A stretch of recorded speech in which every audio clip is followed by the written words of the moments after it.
बड़ा सुंदर महाराज। शमी के 5 पत्ते, बेलपत्री के 5 पत्ते, बेर के 5 पत्ते। क्या क्या चीज है जरा जम के बोलो। शमी के 5 पत्ते, बेर के 5 पत्ते और बेलपत्री के 5 पत्ते। महाराज दोनों अष्टमियों में से कोई भी अष्टमी, ये भी जरूरी नहीं है कि सोमवार की ही अष्टमी थी। कोई भी अष्टमी को बेर के पत्ते पर लाल चंदन, बेलपत्री के पत्ते पर पीला चंदन, शमी के पत्र पर केवल कोई चंदन लगाने की जरूरत नहीं, सादा केवल एकदम कुछ भी उसमें लगाकर नहीं, सिंपल। पहले लाल चंदन वाले पत्ते, फिर बेलपत्री के पत्ते, फिर शमी के पत्ते शिवलिंग के ऊपर समर्पित कर कर उसको उठाकर वापस लाकर बेलपत्री के पेड़ के नीचे ही 1 लोटा जल समर्पित कर कर पहले पत्ते चढ़ा देंगे, फिर लोटा भर जल समर्पित कर देंगे। उसी चढ़े हुए पत्तों में से 5 बेलपत्र को लेकर अपने घर आ जावे और अवधूतेश्वर महादेव, कौन से महादेव? अवधूतेश्वर महादेव। ये अवधूतेश्वर महादेव कौन से हैं? आपको कथा में कई बार वर्णन करा गया है। शंकर भगवान को क्रोध आया, ब्रह्मा जी ने क्रोध को लिया, समुद्र में डाला। उस रूप को क्रोध का एक रूप था, क्योंकि जो मदिरा पान करने वाले होते हैं, व्यसन करने वाले होते हैं, गलत काम करने वाले होते हैं, इनको सुधार कर जाओ। जितना तुम समझाओगे ये उतना आग बबूला होंगे। तुम बच्चों से कहोगे गलत लड़के के साथ रह रहा मत रहे, तो और ज्यादा क्रोध करेगा, और चिड़चिड़ करेगा, और अपशब्द कहेगा। तो ये क्रोध को संयमित कर देगा। अवधूतेश्वर महादेव, अवधूतेश्वर महादेव का स्मरण कर 5 पत्तों को लेकर आइए।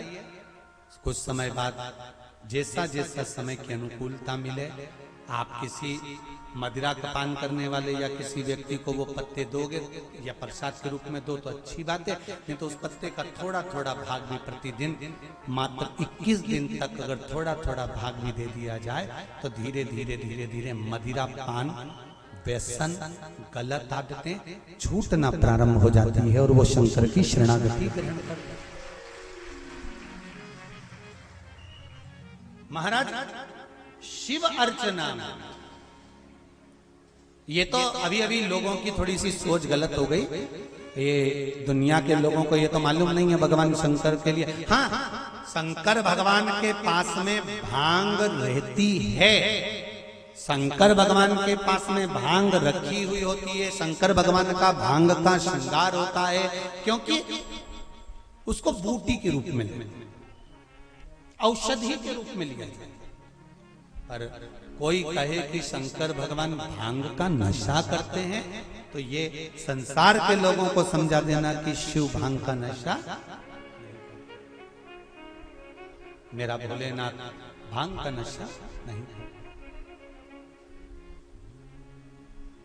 शिव नशा। अष्टमी तिथि आए तो अशोक सुंदरी वाली जो जगह है वहां पर हल्दी की 7 बिंदियां लगा दो।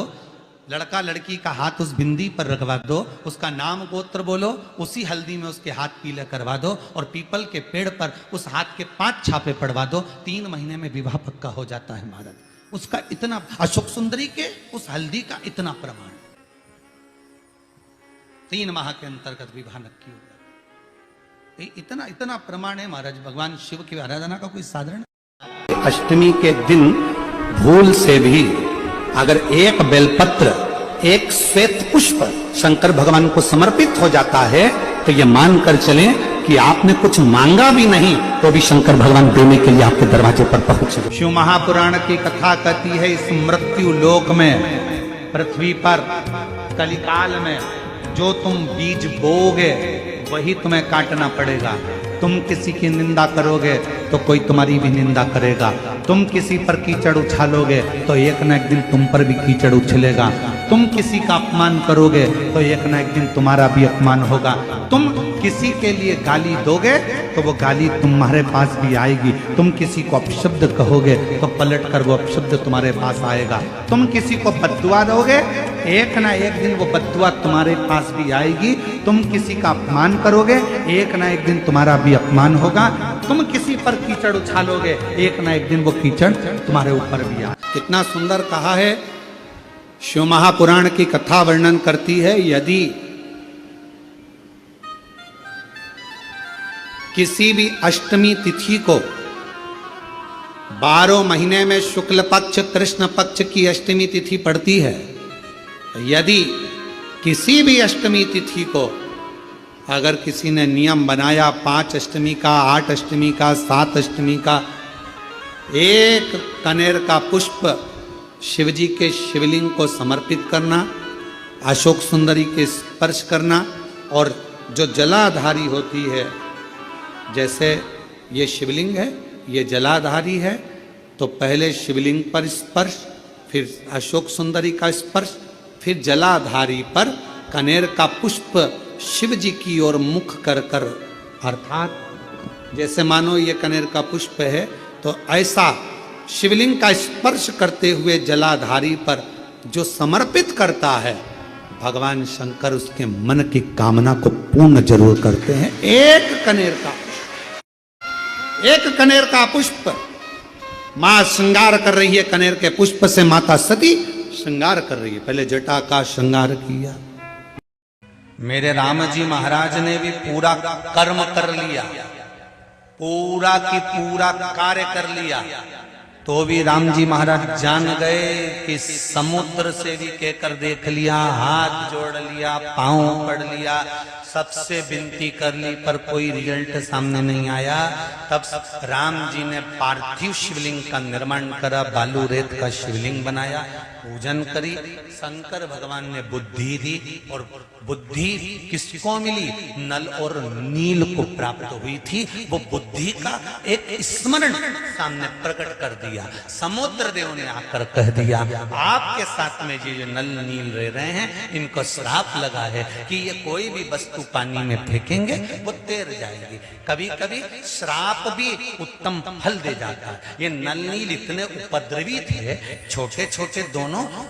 जब संत लोग तपस्या करते थे, उनका सामान ले जाके पानी में फेंक देते, ना आसन मिलता ना कमंडल मिलता। बेचारे संत लोग रोते रहते कि काय की औलाद पैदा कर, ऐसे छोरा छोरी संतों का सामान ले जाके फेंक देते हैं पानी के अंदर।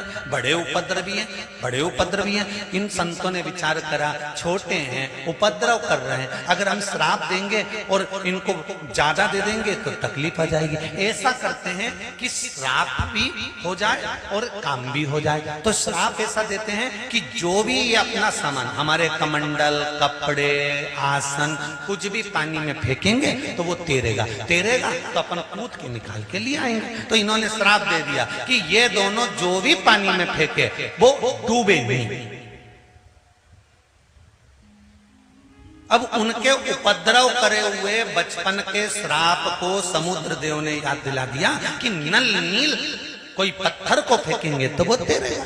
तो इन्होंने पत्थर फेंकवाए, वो पानी में तैर गए। तो जरा विचार करो, इतनी देर तक वो कोई बताने वाला नहीं था कि पत्थर तैराने वाले भी तुम्हारे साथ में है। तुम सारे हाथ पैर जोड़ लिए, तब तक तुम्हारा काम आगे नहीं बढ़ा। पर शंकर भगवान की उपासना करना चालू करी और तुम्हारा काम धीरे धीरे आगे बढ़ने लगा। समझ लो कहीं ना कहीं अटका हुआ था, तो शिव ने मार्ग दिखा दिया। और मार्ग दिखाया राम जी को भी कि अब पत्थर तैराए, पार हो गए। और पार होने के बाद भी आखिरी में भी अंतिम